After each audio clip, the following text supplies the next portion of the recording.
बोले वृंदावन बिहारी लाल की जय हो। देखिए हम पर और आप पर कितना बड़ा प्रभु का आशीर्वाद है कि गुरुजी कहाँ से बल्लभगढ़ फरीदाबाद से चल करके यहाँ आ गए। इससे बड़ा और हो क्या सकता है। भगवान राम का जब राज्याभिषेक हुआ तो गुरु वशिष्ठ जी स्वयं चल करके राम जी के कमरे में गए। तो जब गुरुजी आ गए तो कार्य सफल हो जाता है। हाँ, यजमान जी की तो बढ़िया हो गया, 1 पे 1 11 हो गया। बोलिए सदगुरुदेव भगवान की जय हो। महाराज। अपना जो तात्पर्य है, देखिए गुरु संत इनके दर्शन दुर्लभ हैं। संत मिलल को चाहिए तज माया अभिमान। हमको अहंकार नहीं होना चाहिए। और देखिए संत में और गृहस्थ में कितना अंतर है। हम लोग संत की तुलना अपने से कर लेते हैं, लेकिन संत कैसा होता है। संत एक क्षण में छोड़ देता है सबको, और गृहस्थ एक क्षण में नहीं छोड़ सकता। एक संत थे और एक गृहस्थ था, दोनों ही एसी के कोच में ट्रेन में सफर कर रहे थे। और सफर करते हुए संत जी के पास 4-5 बैग थे और गृहस्थ जी के भी पास 4-5 बैग थे, बड़े बड़े। तो गृहस्थ ने पूछा, महाराज आप संत होकर के इतने बड़े बैग क्यों लिए फिरते हैं, तुम्हें क्या जरूरत है। तो संत जी ने कहा, देखो ये बैग क्या है, हमारा सब परिवार है, आश्रम है, हमको रखना पड़ता है। तो ऐसे बात चलती चलती किसी स्टेशन पर गाड़ी रुकी और रुक करके संत जी और गृहस्थ दोनों ही, संत जी ने कहा चलो नीचे बैठते हैं, चाय पी लेते हैं। और दोनों ही उतर के नीचे पहुंच गए और पहुंच के गप सप लड़ा रहे थे। तभी ट्रेन हॉर्न दे करके चलने लगी। तो गृहस्थ ने कहा चलो महाराज ट्रेन जा रही है। अरे कि बैठो बैठो बैठो, तुम्हें क्या दिक्कत आ रही है, तुम्हारे 4-5 बैग हैं, मेरे भी 4-5 बैग हैं, रखे रहने तो बैठो एक बार। और संत जी ने उनको पकड़ के बिठा लिया, ट्रेन छूट गई। तो संत जी ने कहा कि देखो तुम्हारे भी बैग गए, मेरी भी गई, आराम से घूमो। तो संत कब छोड़ दे ये गारंटी नहीं है, लेकिन हम कब छोड़ा ये हमको सोचना पड़ेगा। बोलिए संत भगवान की जय हो। परम श्रद्धेय गुरु जी का मैं थोड़ा परिचय करा दूं आपके बीच। आप श्रद्धेय डॉक्टर ठाकुरदास जी दिनकर, इनको जो दिनकर उपाधि मिली है,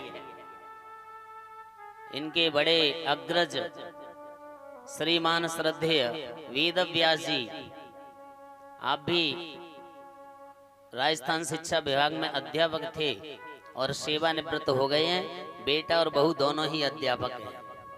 आप धौलपुर विराजते हैं। श्रद्धेय गुरु जी ने अपने जीवन में प्रोफेसर कॉलेज में रहे हैं। अपने धौलपुर की जो कॉलेज है उसमें भी 2-4-6 या 15 महीने दिन पढ़ाया है। और अभी इस कथा से पूर्व 20 से 21 तारीख को एक गुरुजी ने एक पुस्तक लिखी थी, ब्रज की लोक गाथाएं। यानी हमारे हीरा भूमिया ये जितने भी देवता हुए हैं उनके बारे में एक कथा, एक किताब लिखी है। और उस किताब का लोकार्पण गुरुजी ने, मैं भी धौलपुर से सहयोग से पहुंच गया था, तो गुरुजी ने मुझको भी कह दिया कि तुम भी आ जाओ। और अपने श्रीमान धौलपुर के जिला कलेक्टर राकेश जायसवाल जी के द्वारा उसका लोकार्पण किया गया। तो फोन भी आए लोगों के, सब आपके अखबार में बहुत बड़े फोटो आ रहे हैं आजकल। तो हमने कहा फोटो तो आ रहे हैं ठीक है, लेकिन चाट रख के खाएंगे भी उसी पे। बोलो जय श्री। तो फोटो से क्या है, अखबार में न छपे वो ज्यादा अच्छा है, पर मीडिया वाले छाप ही देते हैं। उनको क्या है, सब सोचना पड़ता है कि हमारे वोट हैं तो काम करना चाहिए और प्रचार प्रसार होना भी चाहिए। उससे हमारा प्रचार प्रसार का माध्यम बढ़ता है कि कौन सी लोक गाथाएं, कौन सी लोक कथाएं। तो गुरुजी ने काफी अपने विषय में पीएचडी किया है, कई विषय से एमए हैं। तो उनके बारे में आप जब स्टेशन जाएंगे धौलपुर तो स्टेशन पर गुरुजी का नाम लिखा हुआ है कवियों में। धौलपुर के जो कवि हैं, तो धौलपुर स्टेशन पर एक गवर्नमेंट के द्वारा पट्टिका लगी हुई है जिसमें श्रद्धेय गुरुजी का भी नाम इंगित है। तो ऐसे गुरुजी का हम सभी को आशीर्वाद प्राप्त हो रहा है, ये बड़ा भाग्य है और ये परमात्मा की कृपा है कि ये सब कुछ परमात्मा की कृपा से प्राप्त होता है। बोलिए सदगुरुदेव भगवान की जय हो। महाराज अब अपने ध्यान को लगाइए जहां हमारा ध्यान चल रहा था। भगवान की कृपा से भगवान का जन्म हो गया, प्राकट्य हो गया और प्राकट्य होने से पूरे ब्रजमंडल में आनंद छा रहा है। सब मैया यशोदा को क्या है, बधाइयां देने आ रही है। और बधाइयां भी कैसे देने आ रही हैं? बिल्कुल छम छम करती हुई नई नई साड़ी, नई नवेलियां बहुएं सुंदर सुंदर सुसज्जित होकर के पधार रही है। महाराज देखिए, काल में समय परिस्थिति का कोई पता नहीं पड़ता है। कालेन स्नान शौचाभ्याम संस्कार तप से जया शोध्यन्ति दानै संतुष्ट्या द्रवण्ड्यात्म विद्या। जैसे काल की अशुद्धि से भूमि आदि की शुद्धि हो जाती है, स्नान से देह की शुद्धि हो जाती है और शौच प्रक्षालन से वस्त्र की शुद्धि हो जाती है। संस्कार पुंसवान से गर्भाधान की शुद्धि हो जाती है और आत्मा की शुद्धि से आत्म विद्या प्राप्त हो जाती है। उसी प्रकार अगर द्रव्य का हमने दान किया है तो उस दान की भी शुद्धि हो जाती है। अन्यथा जो दान नहीं करता है उसको तो शास्त्रों में विष्टा का रूप दिया गया है। यतो दानम न जायते तद द्रव्यम मलवत स्मृतम। स्मृति में आया है कि जो पैसा दान हमने दान नहीं किया तो वो तो मलवत है, विष्टा युक्त है। इसलिए हमको दान करना ही चाहिए। महाराज अगर जो दान नहीं करता है, कृपण है, कंजूस है, तो उसके दो श्रेणियां बनाई गई हैं। अदत्त दानाद्भव दरिद्रो दरिद्र भावात् प्रकरोति पापम पाप प्रभावं नरकं प्रयाति पुनरदरिद्र पुनरेप पापी। दान नहीं करने वाला मनुष्य दरिद्र पर दरिद्री बनता रहता है। आप एक आकलन कीजिए, जो व्यक्ति दानी है वो रोड पे तुमने घूमते नहीं देखा होगा, लेकिन कंजूस व्यक्ति को ठोकर खाते हुए आपने जरूर देखा होगा। बोलो जय श्री।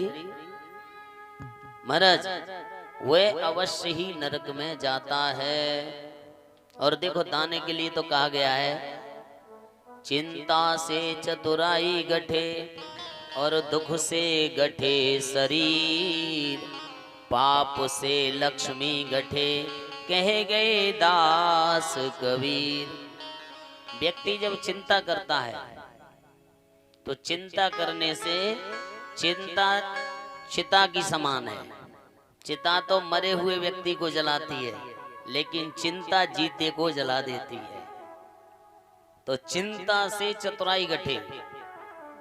जब व्यक्ति चिंता करता है तो चतुरता, उसकी गुणवत्ता, विद्वता, विद्वता सब कुछ नष्ट हो जाती है। और जब चिंता करेंगे तो शरीर दुबला पतला होगा, और दुबला पतला होगा तो शरीर हमारा कमजोर हो जाएगा। और शरीर जब कमजोर हो जाएगा तो हम क्या करेंगे? पाप कर्म करेंगे। और पाप कर्म करेंगे तो फिर क्या होगा? ऐसा कबीर जी ने कहा है कि लक्ष्मी जी भी चली जाती हैं। दुर्गा सप्तशती में आया है, या श्री स्वम शुक नाम भवनेषु लक्ष्मी पापात्मनां कृतिद्यां हृदय सुबुद्धि श्रद्धा सतां कुलजन प्रभवस लज्जा तां तां नता स्म परिपालय देवी विश्वम। जो पुण्यात्मा हैं, जो सत्कर्म करने वाले हैं, उनका घर साक्षात लक्ष्मी रहती है। और जिनके घर में स्त्रियों को पीटा जाता है, सुरा पी करके ऊधम दंगा किया जाता है, उनके घर में लक्ष्मी तो रहती है लेकिन निर्धन रूप में लक्ष्मी रहती है। एक बार एक कोई भक्त थे, वो गंगा जी स्नान करने गए और गंगा जी स्नान करने गए तो वहां भगवान पंडा रूप में पहुंच गए। उन्हें पता था ये कंजूस है। भगवान ने कहा भैया ये स्नान करने से पहले टका लगता है। अरे कहीं गंगा जी के घाट पर कोई टका लगता है क्या? कि नहीं, यहाँ तो टका देना ही पड़ेगा। कि तो हम आगे चले जाएंगे। और आगे जहाँ शमशान घाट था वहां जाकर के पहुंच गए। वहां डुबकी लगाने गए तो भगवान वहां भी पहुंच गए और कहा कि भैया टका यहाँ भी लगेगा। तो उसने कहा यार कहीं नहाने दोगे कि नहीं? कि नहीं, टका तो आपको देना पड़ेगा, जहां भी गंगा जी में स्नान करेंगे वहां। उसने कहा तो क्या देना पड़ता है? कि मात्र 1 टका। अब वो कंजूस थे, उन्होंने कहा चलो 1 टका, और वो भी नगद नहीं, उधार लिखते हैं, घर आके ले आएंगे। तो उसने सोचा कि जब उधार ही लिखेगा तो 1 टका को ये लेने थोड़े ही आएगा, इतना किराया भाड़ा खर्च हो जाएगा। गुणा अपना अपना कर रहे हैं सब। जब उसने कहा ठीक है लिख दो 1 टका, घर आके ले लेना, और वो बेचारा नहा करके घर पहुंच पाया, घुस पाया, तभी भगवान पंडा रूप पीछे पहुंच गए। उन्होंने कहा देवी हम गंगा जी से पंडा जी पधारे हैं। तो पति ने सुन लिया कि बताओ ये पंडा ऐसा है जैसे 1 टका के लिए यहाँ भागता चला है, इसे फुर्सत है ना, फ्री का ही पड़ा है क्या? तो उसने कहा अंदर से अपनी पत्नी से के बोल दो कि वो नहीं है। तो पंडा जी ने कहा ठीक है मैं तो यहाँ बाहर बैठ जाता हूँ, जब आ जाएंगे तब मिल लेंगे। तो उसने सोचा कि भाई ये तो बेचारा जितना टका देंगे उससे तो ज्यादा खा जाएगा। तो उसने अपनी पत्नी से कहा कि देखो ऐसा बोल दो कि वो तो मर गए। तो पंडा जी से कहा पंडा जी वो तो पतिदेव मर गए। अरे तो ये तो हमारे लिए और दिक्कत होगी, हमको तो अब 13 दिन सूतक ही यही मनाना पड़ेगा। अब बाद में उसने सोचा कि भैया चलो तो काठी लाठी बना करके उसे राम नाम सत्य सत्य बोलो गत्य लेकर के जब शमशान पहुंचे तो पंडा जी ने कहा भैया मुझे इसके कान में एक बात कहने दो। अरे क्या होगा, वो मर गया। अरे नहीं कहने दो। तो पंडा जी ने उसके कान में कही कि भैया 13 टका माफ है लेकिन जीवित तो हो जा। तुरंत राम राम कह के खड़ा हो गया। बोलो जय श्री राधे। तो कुछ ऐसे होते हैं कि मर जाइए लेकिन बेससी हैं ना। तो कलियुग में क्या है, एन केन प्रकार दान करे कल्याण। कलियुग में दान की ही महत्व है। अपन ने कल बताया था कि जो कंजूस व्यक्ति होता है, अधर्मी व्यक्ति होता है, वो कभी न तो दान करता है न किसी को करने देता है। और एक और बात बता दूं शास्त्र की, अगर कोई दान कर रहा है, कोई दक्षिणा किसी को दे रहा है, तो पहले वो आपसे सलाह लेते हैं साहब फलाने को कितनी दक्षिणा दे दें। शादी विवाह होता है ना, तो बैंड बाजा अपने मर्जी से करता है, टेंट अपनी मर्जी से करता है, हलवाई अपनी मर्जी से करता है, और उनको पेमेंट भी अपनी मर्जी से दे आता है। लेकिन जब पंडित जी को विदा करने आता है तब 4 लोगों को पूछा पंडित जी को क्या दक्षिणा दे। अरे तू जब सब टेंट बेंट सब किए हैं तो पंडित जी को भी अपने तरीके से विदा करना चाहिए। लेकिन वो क्यों पूछता है? क्योंकि शायद पंडित जी की दक्षिणा में थोड़ी कमी हो जाए। तो कुछ हमारे महानुभाव ऐसे होते हैं कि वो बताए दे दो ठीक है 500 रुपया, क्या काम किया है। तो ध्यान रखना, जो यजमान को या तो पहले पूछ लो तुम क्या देना चाहते हो। उन्होंने कहा मैं तो 1100 दूंगा, तो उस कह दो कि 1151 कर दो। यानी अगर आपने बढ़वा दिया तो आपको फल मिलेगा, और आपने अगर 1 भी रुपया उसमें कम करवा दिया तो समझ लो वो पाप आपको ही लगेगा। इसलिए कोई भी विदाई करें, कोई भी किसी बहन बेटी को दक्षिणा दें तो सलाह ले रहे हैं तो उसको बढ़वाना चाहिए, कम नहीं। भले 1 रुपया बढ़वाओ, अपन ये नहीं कहते कि 50,000 बढ़। तो हमारा दान का महत्व है।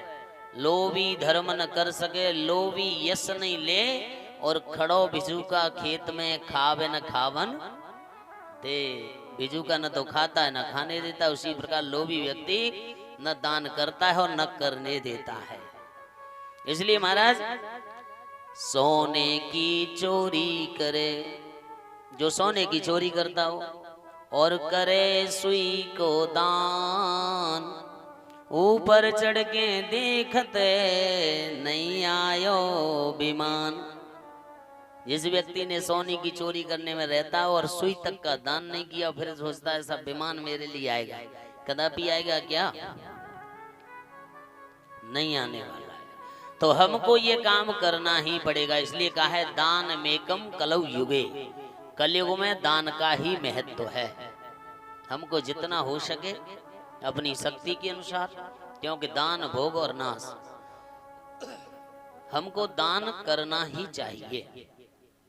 किसी भी प्रकार करें, हम कम अपने यूज साधनों को कम करें थोड़ा और दान करें।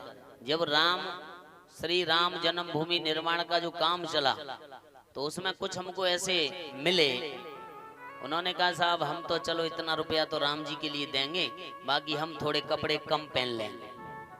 ऐसे लोग मिले। तो बताओ, जो अपने कपड़ों को कम कर सकता है, भोजन को कम कर सकता है, सुविधाओं को कम कर सकता है, लेकिन दान करना चाहिए, क्योंकि हमारे साथ जाएगा क्या?